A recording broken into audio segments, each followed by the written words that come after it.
اگر آپ کو رمضان کے مہینے میں قبضی کی شکایت ہو جائے، پخانہ کرتے ہوئے درد، جلن اور خون آتا ہو تو آپ میری کمپلیٹ ویڈیو دیکھیں، اس میں آپ کو اس بیماری کی تشخیص اور علاج کے بارے میں بتایا جائے گا۔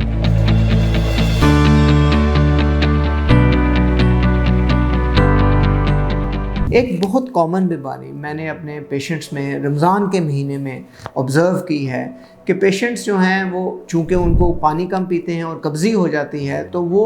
زور لگاتے ہیں پخانہ کرتے ہوئے، اور پخانہ کرتے ہوئے ان کے پخانے کے راستے میں زخم بن جاتا ہے اور بڑا ہی تکلیف دہ ہوتا ہے، اس میں شدید جلن ہوتی ہے اور مریض بہت ہی تکلیف میں آتا ہے۔ اس زخم میں سے خون بھی آتا ہے اور مریض جو ہے پخانہ کرتے ہوئے گھبراتا ہے اور اس کا جو ہے جان جاتی ہے اس کو پخانہ کرتے ہوئے۔ تو میری یہ جو آبزرویشن ہے جس میں پیشنٹ کو فشر ہو جاتا ہے اور جو کہ پخانے کے راستے زخم کہلاتا ہے، ایسی چیزوں کو اوائڈ کرنے کے لیے اپنی ڈائٹ میں فروٹ، ویجیٹیبل، چکی کا آٹا اور اسبگول ایڈ کریں، کم سے کم 12 گلاس پانی پئیں اور